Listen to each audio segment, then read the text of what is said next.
Eita, já estamos gravando, então vamos iniciar. Então, oficialmente, gostaria de dar as boas-vindas a todas e a todos. Um bom dia, que tenhamos todos uma ótima sexta-feira. Hoje a gente tem uma satisfação muito grande de ter aqui com a gente a professora Luciana Matos Barros Oliveira. Professora Luciana, eu vou fazer aqui a apresentação dela. A professora Luciana, inicialmente queria agradecer por sua disponibilidade, pela oportunidade de você poder vir aqui compartilhar conosco esses dados tão importantes, né, para a saúde pública. A professora Luciana, ela tem graduação em medicina pela Universidade Federal da Bahia, tem doutorado em endocrinologia pela Universidade de São Paulo e pós-doutorado em endocrinologia reprodutiva no Massachusetts General Hospital em Harvard University. Atualmente, ela é professora associada de Fisiologia da Universidade Federal da Bahia e tem experiência na área de medicina, com ênfase em endocrinologia, atuando principalmente nos seguintes temas: distúrbios do desenvolvimento sexual, biologia molecular como ferramenta para estudos genéticos em hipogonadismo e DDS transexualidade, e a patogenia da doença de Chagas e acidente vascular cerebral. E ela é coordenadora também do ambulatório transexualizador do UFBA. E é sobre isso que ela vai compartilhar conosco um pouco aí da experiência e da importância para a saúde pública sobre esse ambulatório. Professora Luciana, eu te passo a palavra. Mais uma vez, muito obrigado por você aceitar participar aqui da nossa sessão científica e compartilhar conosco esses dados. Pode ficar à Obrigada, vontade para Ricardo. compartilhar seus slides. Joia, obrigada, Ricardo. Foi um prazer aceitar esse convite, né? É um desafio, mas sempre um desafio bom, um desafio interessante. Vocês conseguem ver o meu Então, apontadorzinho, não, né? sim, o Consegue mouse ver a também. setinha? A gente consegue ver a setinha também. É, Perfeito. desculpa, professora, eu só me esqueci de comentar, quem está aqui presente na sala, se tiver comentários, dúvidas, pode ficar à vontade para colocar no chat esses comentários, mesmo durante a apresentação. E no final da apresentação da professora, a gente abre esses comentários e discute com elas. E lembrando mais uma vez que está sendo gravado e a partir de segunda-feira vai estar no canal do YouTube, no canal da Fiocruz Bahia no YouTube. Desculpa, eu tinha esquecido de falar esses detalhes. E é um detalhe importante, certamente. É, Pois é, gente. Então, deixa eu só botar aqui o timer para poder também me guiar. Vamos começar falando sobre o impacto da implantação dos serviços de referência na atenção à saúde da população transgênero aqui na Bahia. Bom, vamos começar com as definições, né? As pessoas sempre querem saber qual é a diferença, se é transexualidade ou transgeneridade. Realmente, durante muito tempo se usou o termo transexualidade, mas hoje o termo correto é transgeneridades, no plural, porque é uma nomenclatura que ela consegue englobar toda uma diversidade de pessoas que não se identificam com o gênero que foi determinado ao nascimento, né? Que está relacionado diretamente ao seu sexo biológico. E aí essas pessoas, elas se agrupam, né, já que é uma autoidentificação, elas se agrupam em mulheres trans e travestis, que são identidades femininas, então a gente deve sempre falar a travesti, são pessoas que são 46XY e que querem viver e serem aceitas como mulheres. Os homens trans, que são os indivíduos 46XX, que têm identificação masculina, só que existem também as pessoas que se identificam como não binárias, ou não binárias, né, com o ezinho. E a grande questão é que essas pessoas, elas não se identificam nem totalmente como homem, nem totalmente como mulher. Então, pode ser um pouco dos dois, ou até nenhum dos dois, que são as pessoas que se chamam de agênero. E as pessoas que não são trans, que não estão nesse guarda-chuva, elas são chamadas de pessoas cisgênero. Bom, qual é a prevalência? Durante muito tempo, a gente não tinha estudos no Brasil, então o que a gente sabia é que no mundo essa prevalência ia de 0,5% a 1,3%, sendo mulheres trans mais frequentes do que os homens trans. Mas daí, em 2021, saiu um trabalho da USP, né, de Carmita Ábido, que mostra que a população brasileira, então, se a gente pensar, foi um trabalho super bem feito, em que eles pegaram todas as regiões no modelo IBGE, então foram 6.000 pessoas entrevistadas, e aí o que é que eles viram? Que se você pensar que 1,58 milhões de brasileiros são adultos, Pela pesquisa, 0,69% são pessoas transgênero binárias, ou seja, são homens trans, mulheres trans ou travestis, que dá mais de 1 milhão de brasileiros. Só que 1,2% da população disse ser não binário, ou seja, se a gente de novo trouxer para a população brasileira, dá mais ou menos 1,8 milhões de brasileiros, e somando os dois grupos, que é o que envolve toda a transgeneridade, então a gente tem quase 2 milhões de brasileiros que são gênero diverso, né? Ou seja, não estão dentro da caixinha da binariedade de homem cis nem de mulher cis. Durante muito tempo, a medicina meio que negligenciou essa população, inclusive era ilegal fazer qualquer intervenção nessa população. Tem um dado histórico da década de 70 de um cirurgião plástico que foi cassado por conta de ter operado um paciente, mas em 97 o Conselho Federal de Medicina normatiza e autoriza que as cirurgias de redesignação sexual, que são essas cirurgias que o povo conhece como mudança de sexo, que elas possam ser realizadas. Só que isso ficou restrito a uma esfera ou experimental ou de consultórios particulares. Então, em 2008, o Ministério da Saúde lança uma portaria tentando normatizar isso, que foi revista em 2013, e essa é a portaria que é vigente até hoje, que normatiza todo o nosso atendimento. Tem falhas, sim, ela deveria ter sido revista, mas ainda não saiu uma portaria nova.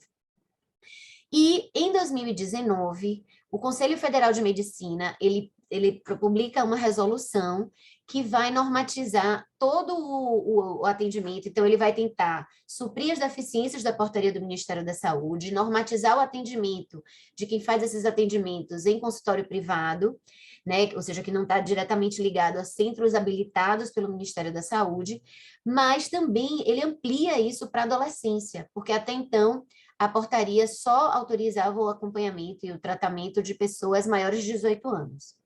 No Brasil, hoje, em quase todos os estados, existe algum endócrino, algum centro que acolhe a população trans, principalmente para a hormonização, mas também para as outras áreas, né? E só que, infelizmente, as habilitações do Ministério da Saúde, elas são muito rígidas e nem todos esses centros foram habilitados ainda. Então, a gente tem, basicamente, a região norte não tem nenhum centro habilitado ainda, né, recentemente. Em alguns estados existem 2 centros, como em São Paulo, mas alguns deles são ligados às universidades, mas outros estão ligados ou às secretarias de saúde municipal ou secretaria de saúde estadual. E em relação às cirurgias, esse é um problema que é realmente importante no Brasil, porque apesar da gente ter quase 3 milhões de brasileiros que são transgêneros, a gente vai ver que tem um percentual dessa população que deseja cirurgias. Quando a portaria foi publicada em 2013, esses 4 centros foram habilitados. Então, o Hospital das Clínicas da USP, o Hospital de Clínicas da URGS, o Pedro Ernesto no Rio e o Hospital de Clínicas de Goiás, né, que eram os 4 centros quando ela foi publicada em 2013. Nesses quase 10 anos, apenas mais um centro foi habilitado, que foi a Federal de Pernambuco. E assim, o nosso centro em 2016 já pediu habilitação. Então, existe alguma coisa que está dificultando que os centros sejam habilitados e que precisa ser revisto, porque certamente isso não está dando conta do que é necessário fazer para uma população num país tão grande, né? Qual é a população-alvo de atenção desses centros habilitados, né, e dos centros que acolhem essa população? Então, inicialmente, eram para receber apenas homens e mulheres trans e as travestis, só que cada vez mais nós temos recebido pessoas não binárias que também querem hormonizar. Bom, mas se uma pessoa não binária, ela não se entende nem totalmente como homem, nem totalmente como mulher, o que ela quer com a hormonização, já que os hormônios acabam sendo frequentemente, né, levando o corpo a uma binariedade? Na verdade, elas querem tirar o marco de expressão de gênero do seu corpo. Então, é um corpo feminino, e essa pessoa, ela quer botar barba, ela quer mudar a voz, né? Ela não se incomoda de ter mama, mas ela quer algumas outras características. E isso, a hormonização consegue ajudar. Pela portaria do Ministério da Saúde, como eu já disse, a gente só pode acolher os maiores de 18 anos e para as cirurgias acima de 21, mas a resolução do Conselho Federal de Medicina, ela já baixa isso para você poder fazer bloqueio de puberdade. Então, a gente ainda não faz hormonização cruzada, a gente simplesmente bloqueia a puberdade assim que aquele adolescente chega no Tanner 2, que é o quê? É quando começa a aparecer o brotinho mamário ou testicular, ele aumenta de volume, ele passa para 4 ml ou mais. Então, a partir daí, eu já estou autorizada a fazer o bloqueio de puberdade e aos 16 anos, eu posso, se a família concordar e aquele adolescente desejar, começar a hormonioterapia cruzada. Tá, mas por que então eu tenho que esperar tanto tempo? Existem alguns trabalhos da área de pediatria que mostram que nem toda criança e nem todo adolescente que diz que não se identifica com seu gênero, que foi determinado ao nascimento, é uma pessoa trans ou vai ser um adulto trans. Por quê? Porque a construção de identidade de gênero é cultural. A gente vai aprendendo com a nossa família, na escola, na sociedade, o que é ser menina, o que é ser menino. E às vezes a criança ela não quer entrar naquela caixinha ou ela não cabe naquela caixinha, né? Então, disse que, não, menino tem que jogar bola, tem que subir em árvore, e às vezes é aquele menino que quer brincar de casinha. Ele gosta de rosa, e isso não quer dizer que ele seja uma menina, só que a sociedade já começa a falar. Ele é uma menininha e tal. Então, ele parte do pressuposto, não. Então, eu não sou menino, eu sou menina. A mesma coisa para as meninas, não. Eu não gosto de brincar de casinha, não gosto desse negócio de comidinha. Eu quero jogar bola, eu quero correr. Então, eu não sou menina, né? Ou tem um pai violento, né, mora com homens que são agressivos, né, e a gente sabe que isso existe, e aí a pessoa diz, não, eu não posso ser homem porque eu não posso ser igual a essa pessoa. Então, tem várias coisas que a criança, ela vai utilizando para construir a identidade de gênero dela. E quando ela vai para a sociedade, então, quando ela chega na adolescência, que ela começa a ver outras opções, outras versões, ela pode entender que não, eu sou um menino, eu posso até ser afeminado, mas eu sou menino, isso não tira a minha identidade masculina. E aí, até tem trabalho mostrando que até 88% desses adolescentes, eles podem voltar e dizer, não, eu sou uma pessoa cisgênero e que tem uma orientação sexual diversa, ou que tem uma expressão de gênero diversa, mas a identidade continua sendo masculina. O acolhimento e o atendimento da população, ele deve sempre ser feito por uma equipe inter e multidisciplinar. Eu coloquei aqui o endocrinologista em negrito, não só porque eu sou endocrino, mas também porque nos centros que existe um endocrinologista disponível, ele acaba centralizando o cuidado, já que ele tem mais habilidade para lidar com a hormonização. Mas a gente precisa de cada um desses profissionais. Alguns deles vai depender da demanda do indivíduo, então, indivíduos que querem cirurgia, indivíduos que querem ter alguma modificação facial, modificação corporal. O fono entra como adequação de voz. A gente não consegue trazer uma laringe que cresceu para o seu tamanho, para um tamanho menor, então eu não vou conseguir transformar aquela voz grave numa voz aguda, mas o fono consegue ensinar a fluência, a entonação, a forma das mulheres falarem, e isso faz a diferença. Não é só o timbre que determina a identidade da voz, né? Não é à toa que a gente tem Maria Bethânia, que tem uma voz super grave, e a gente tem vários homens que têm uma voz mais aguda, né, menos grave, e que a gente sabe que são homens. Então, existe uma forma de falar que faz parte desse processo de identificação da sociedade. Então, na hora que você fala no telefone, na hora que você está no táxi, a pessoa lhe reconhecer no gênero que você se identifica. Um dado que é muito importante, ele ainda é não oficial, porque a gente, nos certificados de óbito, você não tem espaço para colocar se uma pessoa é transgênero ou não, mas a expectativa da pessoa transgênero no Brasil é de 35 anos. Tem algumas organizações que dizem que é de 29. E isso foi um dos fatores que me motivou a ir trabalhar com essa população, porque quando eu soube disso, eu falei, meu Deus, o que acontece que a expectativa é menos da metade da população cisgênero? E a gente sabe que violência é um principal fator, realmente o Brasil é o país que mais mata pessoas trans, e não é porque a gente tem um país com a população muito grande, não, é realmente uma realidade. O Brasil mata mais do que qualquer outro país do mundo, inclusive os extremos, né, os que têm fundamentalismo religioso e tal. E isso a gente precisa, com políticas públicas, ir mudando, mudar a forma das pessoas verem as pessoas trans, o desrespeito que é a questão da risadinha, né, das piadas e tal, que autorizam a pessoa acha que pode bater naquele indivíduo só porque ele está parado num ponto de ônibus. Então, violência é um fator indiscutível. Mas uma parte vai vir de dano à saúde causado por hormonioterapia por conta própria, né? Que aí entra a minha parte. Porque as pessoas têm uma ideia de que quanto mais hormônio eu tomar, mais masculino eu vou ficar, ou mais feminino eu vou ficar. E a gente vê que cada vez mais não é necessário, eu vou falar um pouquinho sobre isso, mas isso só aumenta efeito colateral, né? Só aumenta os riscos. Em sequência, uma das causas importantes de morte são as infecções sexualmente transmissíveis. Essa população é colocada para fora de casa na adolescência, frequentemente, então muitas vão trabalhar com prostituição, e no Brasil é o país também, é o que mais mata, e é o que mais consome pornografia trans, então existe um mercado para prostituição de pessoas trans, e elas recebem mais se elas não usarem preservativo, ou se a parceria não usar preservativo também. Então, isso acaba sendo um problema para controle de infecção sexualmente transmissível.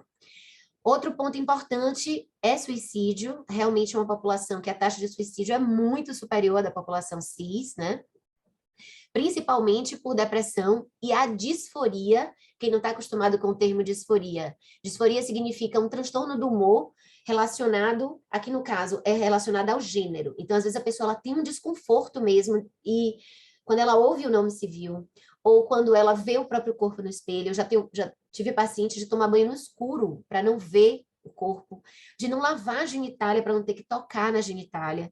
Então, isso realmente, a disforia é uma coisa muito séria, e acaba resultando em muita depressão e ansiedade também. Não é que a pessoa tem uma predisposição intrínseca a isso, ao que parece é porque elas enfrentam toda uma rede de preconceitos, de violências, desde casa, né? Desde os irmãos, os pais, os tios, até quando ela vai para a rua. Então, isso acaba sendo emocionalmente uma carga muito grande, e muitos e muitas pensam que o suicídio é a melhor alternativa. Então, esse é um problema sério. O silicone industrial, que é aquele silicone realmente da indústria automobilística, que as pessoas descobriram já há décadas atrás, que se injetarem no corpo, você consegue moldar e fazer curvas. Então, as mulheres trans e as travestis, muitas, inclusive, houve toda uma geração de travestis que ela só era considerada uma travesti se ela fosse bombada, né? Se fosse colocado silicone industrial para que ela tivesse essas outras curvas.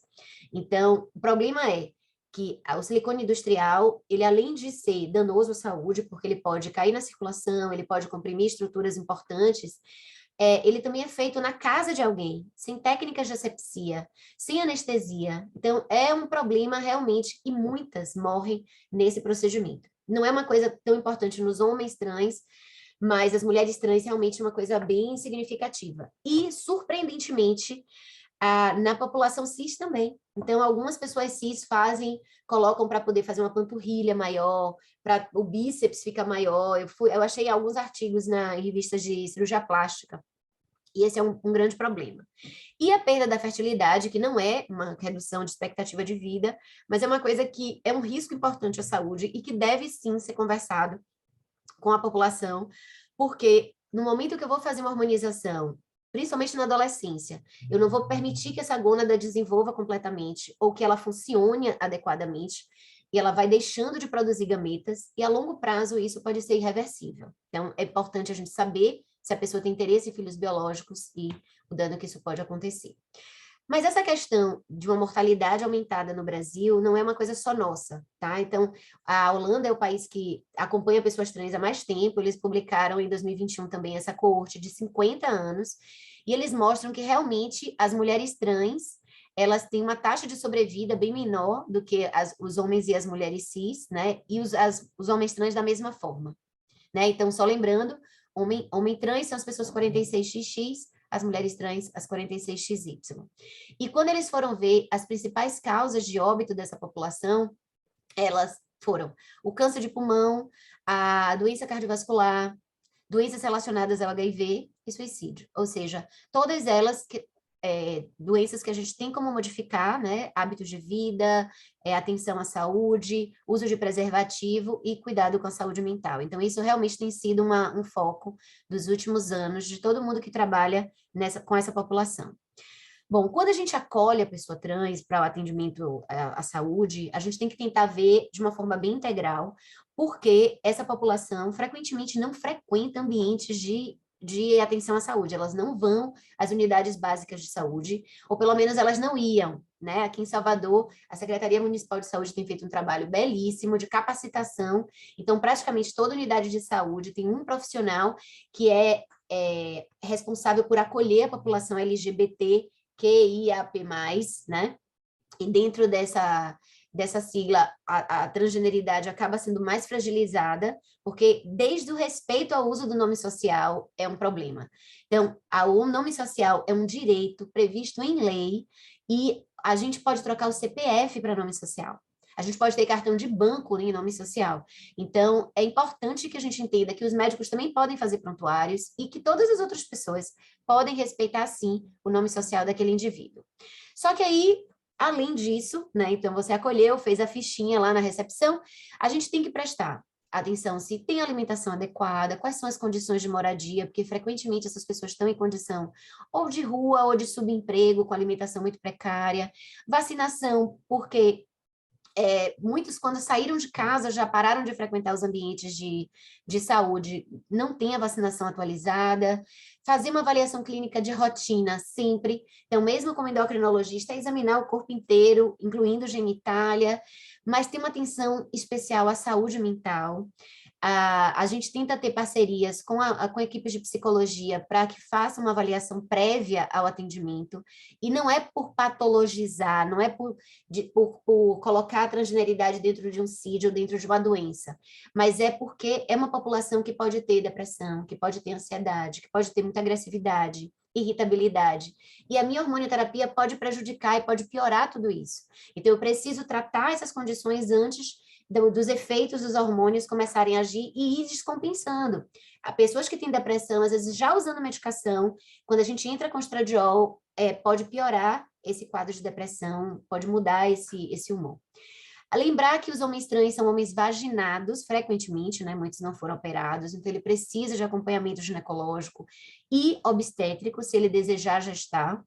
Eu já tive 2 pares de casais transcentrado, que é um casal transcentrado, quer dizer que é um homem trans com uma mulher trans, ou seja, biologicamente é uma pessoa com vagina com uma pessoa com pênis, e eles tiveram filhos, né? Então, eu já tenho 2 casais que tiveram filhos, um filho cada um. Lembrar que as mulheres trans, elas têm próstata, mesmo aquelas que fizeram já a cirurgia de genitália, não se mexe na próstata, até pela localização, e daí eu preciso rastrear para câncer, eu preciso fazer avaliação de PSA quando chega a idade. O risco é menor, a gente pode falar sobre isso mais para frente, mas aparentemente o risco da mulher trans é muito menor do que seu irmão cis, tá? Do que o homem cis da sua família, com o mesmo potencial genético. E, por fim, vamos falar um pouquinho do processo transexualizador, que é o nome da portaria, é um nome super questionado, porque eu não transexualizo ninguém, a pessoa ela já é trans, eu só a ajudo a adequar o corpo a essa identidade de gênero. E o que a gente tem para oferecer é hormonização, nós chamamos de hormonização cruzada, porque eu vou dar hormônios que são de um sexo biológico oposto para aquele corpo, né, para aquele indivíduo, e as cirurgias, que eu também vou mostrar quais são as cirurgias que a gente tem para oferecer, mas que cada pessoa decide o que é que ela quer para o próprio corpo. Então, não existe uma caixinha. Todo homem trans tem que fazer isso, toda mulher trans tem que fazer isso, toda travesti tem que fazer isso. Cada pessoa, ela vai dizendo como ela usa o corpo sexualmente, o que ela deseja daquele corpo. Então, tem mulheres trans que querem manter ereção, que querem manter ereção suficiente para penetração, né? E aí a gente vai tentando adequar o que é possível dentro da genética daquele indivíduo, que eu vou falar um pouquinho sobre isso. Bom, em 2017, eu comecei a atender no CEDAP, né, o centro, o ambulatório de atenção à saúde de travestis e transexuais do CEDAP começou em 2016, mas eu só cheguei lá em 2017, e em 2018 saiu a habilitação do UPS pelo Ministério da Saúde, e a gente começou a atender nesses 2 locais. E daí, entre 2017 e 2018, né, então pegando só os pacientes do CEDAP, do primeiro ano de atendimento, eu tive um aluno que fez um TCC para ver várias características da população, e uma das coisas que chamou muita atenção era a taxa de automedicação. Então, eu tinha, naquele primeiro momento, né, no primeiro ano, eu tinha mulheres trans, quase 80% delas chegavam se automedicando, e 40% dos homens trans chegavam se automedicando. E daí, agora nós fizemos, então, 5 anos depois de começar os atendimentos, e nós vimos que realmente houve uma redução nas mulheres trans, mas isso não foi significativo. Mas quando a gente comparou, quando a gente viu nos homens trans, realmente houve uma redução significativa da taxa de automedicação, ou seja, a pessoa saber que existe um médico, uma equipe médica preparada, que vai acolher a demanda, que vai orientar a hormonização, faz com que essas pessoas parem de se automedicar por conta própria. Porque uma parte da automedicação era o fato de não ter um centro de acolhimento, né? Nas mulheres trans, eu real do que por que isso ainda está acontecendo, mas eu sei que muitas delas se automedicam até porque elas querem usar a medicação injetável, que eu vou mostrar para vocês, que a gente não usa porque aumenta muito o risco de trombose e fenômeno tromboembólico. Mas tem um mito de que se você não usa, você não faz um corpo bonito, né, das travestis, aquela coisa que vem passando de gerações em geração, de geração em geração, né, e aí você tem muitas usando essas medicações injetáveis, então muitas chegam usando. E fora que a puberdade masculina, ela tem um marco muito forte. Então, o desespero, o desconforto, a disforia da mulher trans, ela acaba sendo muito maior, porque a voz muda muito rápido, os pelos começam a aparecer, a genitália começa a crescer, e para disfarçar essa genitália é complicado. Então, eu acredito que sejam esses os fatores que fez com que ainda a gente não tenha conseguido uma redução tão importante, mas a gente já começou a atender adolescente, então o atendimento de adolescente é uma coisa mais recente, eu espero que a gente vá mudar esse cenário também. Bom, falando um pouco da saúde mental, esse é um recorte, é um resultado parcial que a gente levou agora para o Congresso Brasileiro, porque a gente já tem atendido nos 2 centros mais de 250 pacientes, mas nesse primeiro recorte, a gente vai ter uma taxa muito alta de depressão e ansiedade, que é muito acima da população, então isso aqui ainda é data SUS, a gente ainda não tem dados correlacionando com família, que é a nossa ideia, é ver o percentual de depressão e ansiedade na família, para correlacionar, mas esse dado a gente ainda não tem, essa análise. E você vê que tem um percentual muito maior, tanto nos homens e principalmente nas mulheres trans, de depressão. E tentativas de suicídio, muito maior. A gente, quando você vai para os dados do DataSUS, eles colocam ferimentos autoprovocados. Então, a gente não conseguiu, porque no nosso questionário a gente separa automutilação, que é uma coisa que é cada vez mais prevalente nessa população jovem, e a tentativa de suicídio, né? Quando você fala com a pessoa, ela diferencia bem claramente que aquele corte, que existe o que foi feito para tentar se matar e o que foi feito simplesmente como uma forma de ter um local físico para dor, né? Aquela dor, aquela angústia que a pessoa sente, agora tem uma razão para aquilo, uma dor no braço, ou uma dor na coxa, ou uma dor na barriga, né? Provocada pelo corte. O percentual de abuso sexual é altíssimo, né? Se a gente for ver no dado que a gente tem, do DataSUS, a população geral brasileira é de 6%, e nós temos quase 30% nas duas populações, principalmente dos homens trans. Lembrar que o homem trans, ele vem de um corpo feminino, então, isso precisa ter uma atenção maior, até porque existe uma cultura muito criminosa, eu diria, de famílias que autorizam esse tipo de abuso como uma forma de ele não expressou, ou ela, no caso, né, é um homem trans, mas de um corpo feminino, então a família chamaria de ela, né, transfóbica. Então, ela vai transar, vai ter relação com um homem para poder ela ver a diferença. E, na verdade, aquela pessoa é uma pessoa masculina e aquilo é um abuso, aquilo é uma violência. Então, isso é uma coisa que a gente precisa ter uma atenção especial. E tabagismo e etilismo também percentuais altíssimos, assim como drogas ilícitas, muito mais alto do que na população em geral. Em relação aos adolescentes, então, como a gente tem 1 ano e meio de adolescentes sendo acompanhados, a gente só conseguiu coletar dados, por enquanto, de 11 deles, mas a gente vê que quando você coloca ideação suicida, de 11, 10 tiveram ideação suicida. O bullying está presente em 9 desses indivíduos, né? A gente tem tentativa de suicídio em mais de 70% deles, automutilação também em mais de 70%, e percentuais altos, né, de doença psiquiátrica, uso de medicação psiquiátrica, e o acompanhamento psicológico ainda aquém do que precisa. Porque se você pensar, uma pessoa que sofre bullying, que tem ideação suicida, que já teve tentativa de suicídio, essa é uma pessoa que precisa ser acolhida em relação à sua saúde mental, e a gente vê que acompanhamento regular, a gente ainda tem muito poucos. Muitos são por preconceito mesmo, não é, a rede SUS é muito deficiente em psicólogos para acolher a população, isso é fato, a gente tem muita dificuldade, não só com a população trans, com todo mundo, né? Mas essa é uma população que merecia ser acolhida, né? Para ter um acompanhamento mais de perto. Então, é importante que a gente tenha uma atenção cuidadosa à saúde mental dessa população. Eu vou falar agora, nesses últimos 10, 12 minutinhos que eu tenho, sobre o que é que a gente tem para oferecer para os homens trans e para as mulheres trans, enquanto hormônios e cirurgias. Então, em relação à terapia hormonal, o que a gente tem para oferecer é testosterona.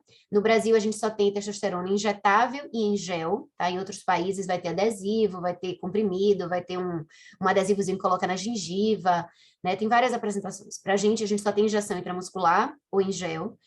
E a dose que eu vou dar é para manter os valores da testosterona dentro da normalidade de homem cis, tá? Eu não preciso de doses altas para fazer a virilização. E se aquela pessoa for mais jovem, né, ou a família não autorizar a hormonioterapia cruzada, ou hormonização cruzada, daí eu vou fazer apenas bloqueador de eixo, eu posso segurar essa puberdade. Por que segurar a puberdade? Porque imagina o que é você se identificar como homem, como menino, e ver seu corpo modificar, a mama desenvolver, as curvas surgirem, né, a menstruação chegar, você atrair olhares de pessoas que não lhe interessam sexualmente, então isso causa muita disforia e muito desconforto para essa população. Então, o bloqueio, ele é importante por essa situação, inclusive. Das modificações que os hormônios promovem, a gente vai ter interrupção da menstruação, então, geralmente na segunda dose de testosterona, já para de menstruar, a mama ela vai sofrendo uma hipotrofia, se for uma mama pequenininha, às vezes nem precisa operar, ela realmente fica bem hipotrófica. A mudança de voz já começa no primeiro mês, e é aquela mudança de voz igual a do adolescente cis, a do jovenzinho cis na puberdade, que vai ficando grave, aguda, que é justamente a laringe crescendo, modificando sua estrutura para a voz se tornar mais grave. Aumenta os pelos corporais, e esses pelos corporais vai ter uma característica familiar. Então, se você tem um potencial genético de ser muito peludo, de ter barba, e barba fechada, né? Os homens cis estão aí para provar que nem todo homem vai ter barba, e aquela barba bem fechadinha. Então, tem um potencial genético muito importante. Não adianta você dar mais hormônio, porque isso não vai modificar. O clitóris aumenta, ele pode chegar até 6, 7 centímetros. Há uma modificação da libido, há uma redistribuição de massa gorda e massa magra. Então, existe uma tendência a ganhar massa muscular e a gordura sair da região de quadril para a região abdominal. E isso acaba sendo ruim, porque agora eu vou ter mais gordura visceral, que é metabolicamente pior, isso aumenta muito os riscos de efeitos colaterais. Para fazer uma aula mais enxuta, eu não entrei em muitos detalhes dos efeitos colaterais, mas a gente tem principalmente acne, que é um fator muito comum. A calvície depende da genética daquela pessoa, mas as questões metabólicas, tipo hipertensão, pode ter resistência insulínica, pode ter dislipidemia, né, por conta dessa gordura visceral. O que é que tem de cirurgia para ser oferecida a um homem trans? A gente tem a mamoplastia masculinizadora, que é o termo mais aceito, mas que o nome oficial dela é a mastectomia simples bilateral com reposicionamento de mamilo, porque para que a mama não chame atenção na sociedade, então eles usam um binder, que é uma faixa bem apertada, que tenta manter o tórax o mais reto possível, e eles direcionam o mamilo para baixo. Então, depois, quando o cirurgião vai fazer a cirurgia, a plástica, vai retirar essa mama, o mamilo está muito baixo, tem que tirar muita pele, então tem que reposicionar esse mamilo. E se a pessoa desejar, podem ser retirados útero, ovário e vagina. Durante um tempo se achava que era mandatório tirar, porque podia ter um risco aumentado de câncer, alguns trabalhos antigos mostraram isso, hoje a gente já sabe que não. O problema é que essas pessoas não faziam acompanhamento ginecológico para detecção precoce. E também as pessoas pensam muito assim, não é um homem, então se ele é um homem, ele não usa essa vagina sexualmente. Isso não é verdade.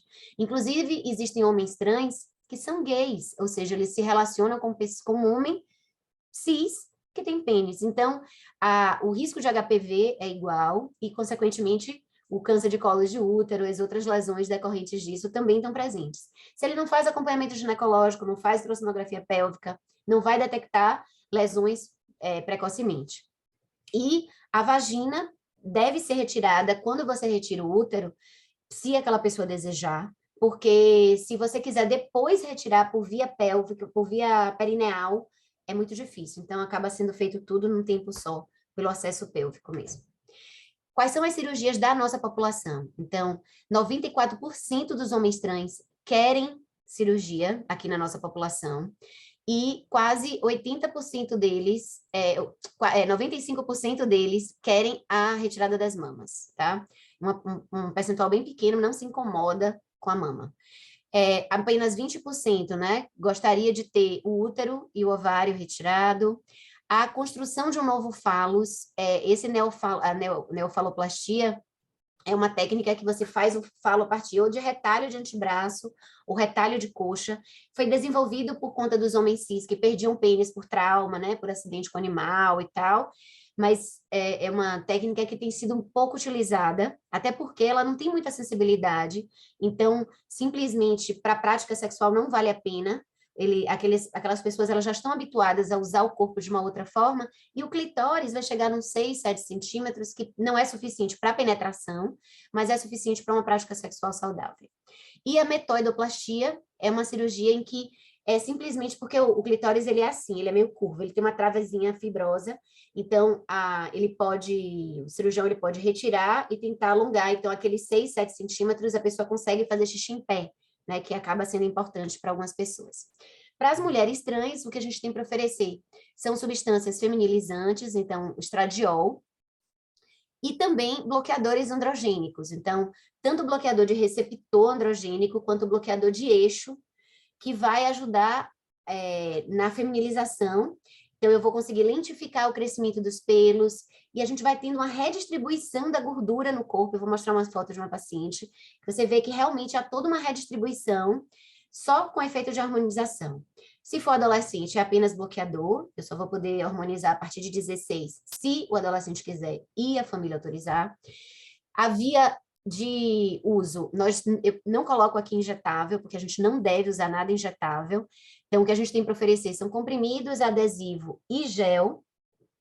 Mas se for uma pessoa maior do que 40 anos, nós devemos usar via transdérmica, ou seja, gel e adesivo, né? O comprimido ele não deve ser utilizado por conta do efeito de primeira passagem no fígado e aumenta muito o risco de trombose. Então, é a mesma conduta que a gente usa para mulheres na menopausa.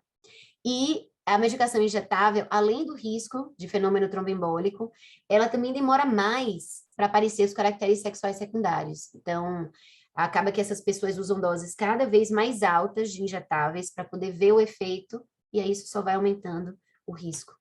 Então, essa paciente, ela chegou para a gente, né? Você vê que tinha um rosto com traços bem ditos masculinos, né? Ditos dentro do padrão, com acne, tinha bastante pelo no rosto, e essa paciente com 1 ano e 9 meses de hormonização, ela usou isotretinoína para acne, fez laser para os pelos, né, porque o hormônio ele não faz desaparecer aquele bulbo piloso diferenciado, então precisa sim de um método acessório, e só com hormonização ela fez esse rostinho redondo. Ah, mas será que ela não engordou? Será que isso não é porque ela ganhou peso? Não. Olha o corpo dela como ficou. Só com harmonização, musculação e uma boa alimentação, tá? Então, não tem próteses aqui, não tem lipoaspiração, não tem nada aqui. É simplesmente efeito de hormônio, redistribuição de gordura pelo efeito fisiológico desse hormônio. E o que a gente tem de cirurgia para oferecer para mulher trans é a cirurgia de redesignação sexual, que é o que o povo conhece como mudança de sexo, onde eu retiro o testículo, o pênis e faço uma nova vagina. Existem várias técnicas, tem algumas técnicas que usam a pele do pênis, então faz um esvaziamento de corpo cavernoso, esponjoso, e aproveita isso para fazer vagina. Tem outras técnicas que fazem a vagina de alça de sigmoide, mas vai depender da experiência do cirurgião. Tireoplastia, que é a plástica do pomo de Adão, né, da cartilagem tireoide. Várias técnicas, hoje inclusive existem técnicas que acessa pela boca, pelo assoalho da boca, então a pessoa fica sem nenhuma cicatriz visível, né? E a plástica para colocação de prótese de silicone, por quê? Porque da mesma forma que o pelo é genético, a mudança da voz é genética, a laringe vai crescer para o homem trans. Na mulher trans, o tamanho da mama é genético. Então, se naquela família as mulheres têm mamas grandes, ela pode desenvolver uma mama volumosa, mas se não for, ela não vai conseguir desenvolver. E aí a gente vai precisar colocar uma prótese de silicone, como é o mesmo raciocínio da mulher cis. Uma mulher cis que tem mama pequena, eu não dou mais hormônio, eu simplesmente indico cirurgia plástica.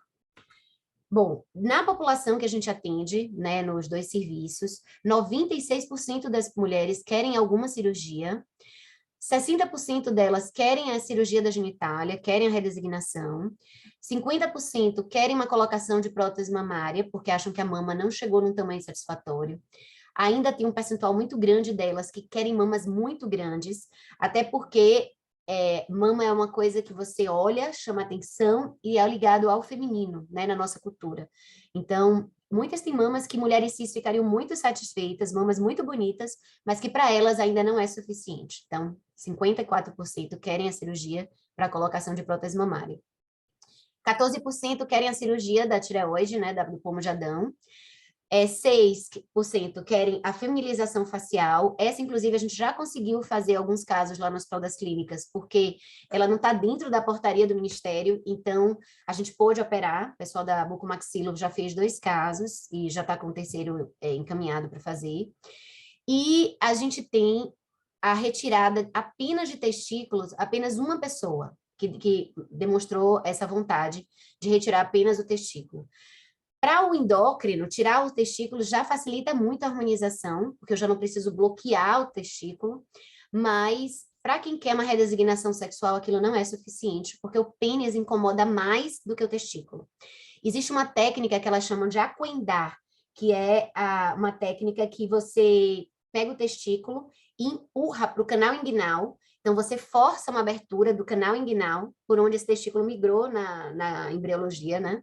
E vai esconder esse testículo ali. Então, elas conseguem disfarçar o testículo muito bem, mas o pênis não, né? O pênis acaba tendo que ser colocado para baixo, prende com fita adesiva, o risco de trauma é muito grande. Então, retirar apenas o testículo não satisfaz a muitas dessas pacientes. Bom, então, resumindo o que eu falei, tentando me manter nos meus 40 minutos, quase 2% da população brasileira é transgênero em algum espectro, e existe uma expectativa de vida muito menor nessa população do que na população cisgênero, e a gente precisa prestar atenção e melhorar isso, resolver isso. Hoje a gente tem na Bahia 2 centros de referência, o do UPS, né, lá da Universidade Federal da Bahia, que é habilitado pelo Ministério, então a gente tem algumas peculiaridades por conta dessa habilitação, mas a gente também atende, tem uma equipe multidisciplinar lá no SEDAP, que é da Secretaria de Saúde do Estado. Com a implantação dos centros de referência hoje, a gente já conseguiu uma redução de automedicação de homens trans, e esse foi um dos parâmetros que eu analisei. Eu tenho certeza que se a gente for investigar melhor, a gente vai ter várias coisas da atenção à saúde que melhorou. Quase todas as pessoas trans desejam ser submetidas a alguma das cirurgias que são previstas na portaria do Ministério, e a gente tem muito pouco centro habilitado no Brasil, então, dessa forma, isso torna muito difícil o acesso a essas cirurgias. E a saúde mental, ela deve ser foco de políticas públicas, visto que existe, sim, uma prevalência aumentada dessas condições na população trans, e a taxa de suicídio é muito grande, né? Então, eu queria só mostrar a nossa equipe. Essa é a equipe da UFBA, né? Então, eu faço a parte de endócrino geral, atendo os maiores de 18, José Antônio atende os adolescentes, Lara é a nossa enfermeira, que faz todo o acolhimento da população, Ana Karina Canguçu é a nossa psicóloga e Paula Dione é a nossa psiquiatra. Antes, até alguns meses atrás, nossa psiquiatra era Larissa Freitas, mas aí ela precisou sair. E no SEDAP, o nosso coordenador é Ailton Santos, que é um assistente social. Nós somos 4 médicas diretamente na atenção ao grupo, que eu faço endócrino, Patrícia na gineco, Marília na clínica médica e cardio, e a Poliana é infectologista. Nós temos uma equipe grande de psicólogos, né, lá, que eles inclusive dão suporte. Samantha é a pessoa que acolhe muito os adolescentes, então ela tem uma parceria legal com a gente no UPS, acolhendo nossos adolescentes. Serviço social, além de Ailton, a gente tem Ana Maria e Alessandra Conceição. Opa! E na enfermagem, a gente vai ter Carmeire e Irami, que estão dando esse apoio. E a nutricionista, que é Jamile Batista. Bom, esse é meu e-mail, Instagram, e vamos abrir para as perguntas. Eu vi que Miter já levantou a mão. Muito obrigado, viu, Luciana? Miter está aqui, Miter é sempre participativo. Eu ia apresentar ele para você, mas obviamente, como vocês devem ser colegas na universidade também, né? Todo mundo conhece Miter. Todo mundo conhece. Miter, deixa eu só fazer umas colocações, eu já abro o seu microfone, eu não sei se eu posso habilitar aqui, mas o Rodrigo me ajuda. Eu acho que foi muito bom, viu, Luciana, você trazer esses dados para cá para a gente, de forma concisa e de forma muito clara e muito objetiva. Fica muito evidente que realmente a gente trabalha aqui muito com doenças infecciosas, pelo menos eu posso falar por mim aqui especificamente, né? Trabalho muito com doenças infecciosas e a gente chama que as populações que são acometidas são populações negligenciadas. E o que você Isso. está trazendo para a gente é uma população extremamente negligenciada. Quando você fala da dificuldade de ter centros de referência no Brasil, do número de centros de referência, expectativa de vida, os riscos à saúde, quando você elenca aqueles riscos à saúde. Então você vê que são coisas que se tivesse atenção, isso que você está mostrando para a gente, se tivesse atenção, a gente poderia evitar uma série de questões, né? E a expectativa de vida aumentar, enfim. Então, muito obrigado mesmo, foi excelente você ter trazido esse tema aqui para a gente, dessa forma como você trouxe especialmente. A gente começa aqui, o Mittermeier, a Bárbara agradecendo, dizendo que foi uma excelente palestra, e o Mittermeier já parabenizou. Mitter, pode abrir seu microfone, sua câmera, se você quiser. Eu vou contar 2 minutos, viu, Mitter, para a gente conseguir também avançar nos próximos, viu? Pode ser? Pode, claro. Bom dia a Ótimo. todos. Obrigado, Dia. Ricardo. Eu sempre, quando eu vejo que tem um tempo, eu gosto de abrir a câmera para poder a gente interagir, porque às vezes fica difícil. Eu uso o celular, então para eu colocar nos comentários fica complicado. Parabéns, Luciana, fantástico. Você fez uma apresentação maravilhosa sobre um tema extremamente relevante, né? Eu tive o privilégio de assistir uma palestra na Academia de Medicina da Bahia, entre Betânia Torrales e o Birajara Barroso, né? Ele tocando um pouco nessa situação, né? Basicamente a palestra intersexo, uma coisa assim. E vi quanto era necessário ter uma equipe multidisciplinar, como você coloca aí muito bem. Também quanto é necessário você ter pessoas como você e os que estão formando sua equipe para atender essas pessoas, né? Eu até quero só me inscrevi só para falar de uma coisa. Luciana, você tem ciência, provavelmente, que nós voltamos lá na UFBA, na Faculdade de Medicina, no Conselho, sobre abrir vagas específicas para a população transgênera, não é isso? Sim, nós já temos alguns alunos, professor. Tem a Thaís, que foi minha aluna, você entende? Isso. A gente tem uma cota que é por fora, né? Inclusive, é importante até chamar fora, não tirou vaga de ninguém, porque para não ficar, não se tirou vaga de ninguém, se fez uma adição de uma vaga. Exatamente. Eu acho que é extremamente importante. Muito. Tá bom? Só queria registrar isso e parabéns aí pela sua apresentação. Obrigada. Eu acho que está aí. Talvez tenha que lhe provocar, mas eu não sei, porque a gente já... Eu sou coordenador da Comissão de Saúde lá da Academia de Medicina e só temos mais 2 palestras, já definimos os temas. Mas eu vou sugerir quem me suceder como coordenador a partir do próximo ano, segundo semestre, e valeria muito a pena ter uma palestra dessa como a sua. Fantástico. Parabéns. Obrigada, professor. Fico muito feliz. Que bom que vocês gostaram, gente. Muito obrigada pelos elogios que eu estou vendo aqui nos comentários. Foi excelente. Não achei ainda nenhuma pergunta. Deixa eu passar. Inclusive, viu, Luciano, esse momento que a gente está vivendo aqui na Luciana, já que ela não Fiocruz. está falando em pergunta, me permita. A Eu estou lei com a que. lista aqui de perguntas, viu, Mito? Ó, Ah, já tem, estou com a porque eu lista que aqui de não vi. Não, perguntas, mas ó. só uma pergunta rápida para Eu ela tô brincando. contextualizar. Com Pode relação falar. à lei,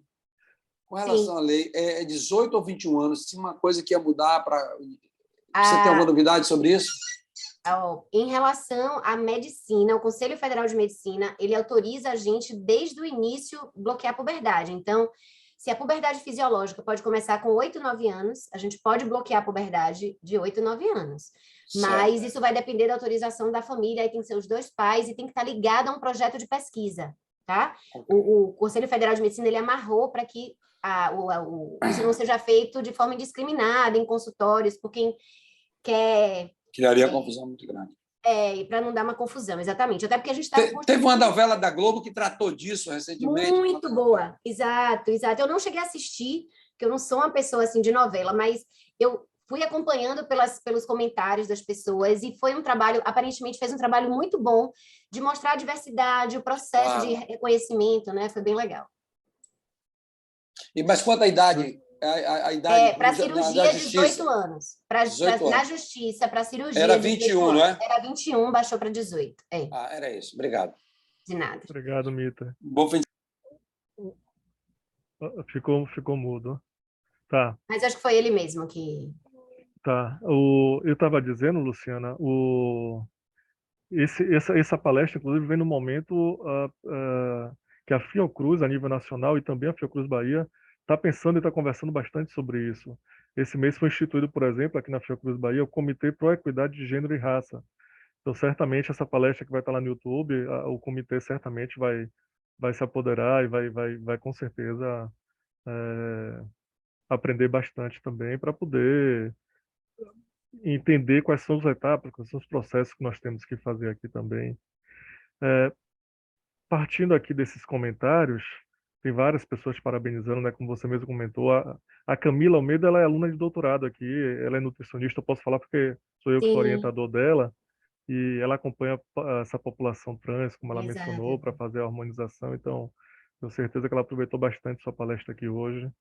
A Conceição, ela é pesquisadora aqui do IGM também, ela trabalha bastante com a parte de epidemiologia, ela parabeniza, dizendo que é um trabalho muito importante para essa população tão discriminada. A Jeane, a apresentação precisa didática, também achei, foi uma aula que você trouxe aqui para a gente hoje, então você realmente trouxe as Obrigada. suas características de professora, que foi excelente. E parabenizando também pelo trabalho. A Luísa Tadeu também parabenizando. Tem um comentário aqui do Leonardo, não sei se é uma pergunta, deixa eu ler. Você já leu essa daqui, Eu li, eu Luciano? li. Eu acho que como pergunta mesmo, eu acho que a gente não tem... Tá bom. Então, era mais assim, salientando a importância, né, do... ótimo. Eu vi recentemente um trabalho que foi publicado no ano passado no Canadá, que eles comentando que tem também essa dificuldade de ter centros de referência. Isso. Eles foram avaliar a possibilidade de consultores eletrônicos. Então, um centro de referência que existia, não lembro exatamente qual era a cidade, que tinha especialistas, e esse centro de referência, quando você tinha algum ambulatório, alguma situação que precisava Sim, fazer esse tipo de consulta. Existe sim, alguma por toda a iniciativa desse medicina, tipo né? aqui? Não? Sim. E isso é super possível, a ideia é ótima, inclusive. A gente tem feito, hoje existe o telesaúde na Faculdade de Medicina, que as especialidades do Hospital das Clínicas, elas apoiam as secretarias de saúde, né? Então, o paciente está lá na atenção primária e o médico de lá tem uma dúvida, quer discutir o caso, ele coloca no sistema e a gente responde, sem precisar trazer o paciente, sem precisar lotar o Hospital das Clínicas com esse tipo de demanda, porque às vezes é só uma orientação Uhum. e o médico da atenção básica consegue seguir, mas para trans a gente ainda não tem, não. Eu acho uma ideia excelente, até porque a gente tendo um médico fazendo o exame ali na ponta, né, pedindo os exames complementares, dá sim para a gente dar o suporte à distância. Isso me chamou a atenção quando você mostrou que, por exemplo, na região norte inteira não tem um centro ainda de referência. Não foi isso que você mostrou? Eles não têm habilitados pelo Habilitado, Ministério, sim. exato, pelo Ministério Aham. não tem nenhum. Agora tem, sem habilitação, tanto no Pará quanto em Manaus, existe Uhum. uma... existem endocrinologistas que estão acolhendo essa população. Uhum. E chama a atenção também a questão de em pronto atendimentos também, né? Então, uma paciente desse perfil transgênero, ela ou ele chega nesse pronto e às vezes o cálculo da medicação é diferente, às vezes o tipo de Isso. medicamento, interações medicamentosas. Então, é uma demanda que as enfermeiras e os enfermeiros também precisam, né? Tá atentos e precisam ter esse conhecimento, né? Não, a gente precisa de uma capacitação, até porque existe um preconceito muito grande com a população trans, né? E, a, e como eu acabei fazendo uma revisão de literatura para dar aula para o pessoal da anestesiologia, eles têm um trabalho super bonito, muito bem feito, mostrando que, comparando homem cis, homem trans e mulher trans em sensibilidade dolorosa. E aí, quando você vai testa a sensibilidade térmica, é igual. Mas a sensibilidade dolorosa da mulher trans, ela é mais do que o dobro da mulher cis, que já é maior do que a do homem cis. E ela, biologicamente, vem de um corpo masculino, né? Então, a hormonização poderia ser. Só que se a hormonização dela vai trazê-la para o mesmo nível hormonal de uma mulher cis. E ela vai muito acima, por conta das vivências que essa pessoa tem. E aí, o que acontece? Ela chega numa emergência, às vezes, fazendo um escândalo, entre aspas, ou se queixando de uma forma mais veemente, e as pessoas pensam, isso é piti, isso é exagero. E aí, quando eles fazem medidas de disparo mesmo, assim, testes objetivos que são usados em trabalhos científicos de anestesiologia para avaliador, vê que elas realmente têm uma percepção dolorosa aumentada. Então, não é drama, não é, a pessoa realmente sente mais dor, né? E isso precisa ser respeitado. A gente tem muita coisa para melhorar ainda na Com atenção à certeza. saúde. E pronto atendimento é um lugar porque elas precisam ir. A unidade básica de saúde para vacina, para medir pressão, glicemia, essas coisas, elas podem até não ir, mas o pronto atendimento elas precisam frequentar e isso precisa ser mais acolhedor. Com certeza. Isso casa um pouco com o que o Leonardo Sicora está trazendo aqui também no chat, né, sobre especificamente a aceitação desse público, dessa população em serviço de saúde, né? Você comentou sobre o bullying, sobre a risadinha de canto de boca, e como é que está hoje? Acho que é isso que o Leonardo pergunta, né, Leonardo? Como é que está hoje a aceitação, de uma maneira geral, dos trabalhadores de saúde? Eu digo que está melhorando. Primeiro porque eu sou uma pessoa otimista de natureza, mas eu realmente acho que está melhorando em relação a quando eu comecei.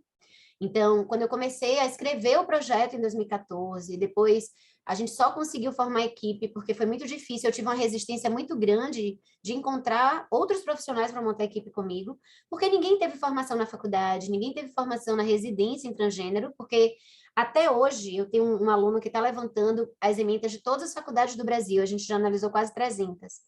E pouquíssimas têm na ementa a atenção à população, a minorias, que está prevista na diretriz do Ministério da Educação, inclusive, mas tudo bem. E daí as pessoas não têm informação, então foi muito difícil.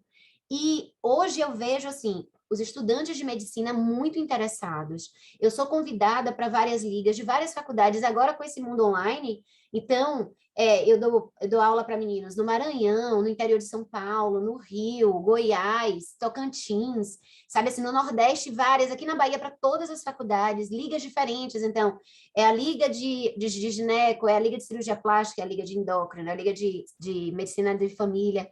Então, eu vejo que os estudantes de medicina querem aprender, e isso está mudando, e eu acho que isso vai mudar a longo prazo, e eu sempre aceito, né? Da mesma forma que Bruno me chamou, assim, meio que em cima da hora, eu disse vou, porque eu fiz uma proposta de que eu vou falar para todo mundo que queira ouvir e que queira aprender, porque a gente só vai conseguir mudar esse cenário realmente se a gente tiver capacitação. Mas a gente ainda precisa melhorar muito, porque a questão da risadinha, da palavrinha, é aquela coisa assim, sobra para mim, como eu brinco, né? Assim, porque esse é o tipo de paciente que a Luciana gosta, mas aí tem aquele tonzinho meio pejorativo. Não tem pejorativo em relação a mim, porque meu currículo era muito forte, é sempre baseado em pesquisa e em ciência. Mas é como se aquela população, poxa, por que você está perdendo seu tempo com essa população? Então, quando eu comecei, eu ouvi algumas coisas assim, e hoje não.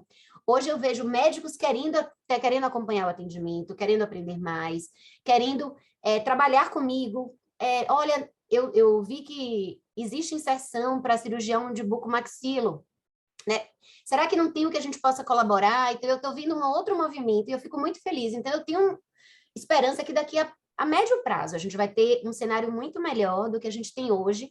E as capacitações, então, Ailton Santos, que é o assistente social do nosso grupo, ele é da CESAB, e ele faz capacitação em vários locais, tanto de hospitais privados, quanto para secretarias do Estado, né, unidades de saúde do Estado, quanto municipais, para tentar ir mudando a mentalidade, explicar que é direito, e que a sua religião, porque às vezes a pessoa é religiosa, para aquela pessoa aceitar é um pecado. Então, eu entendo que para a sua religião isso é ruim, para você seria ruim.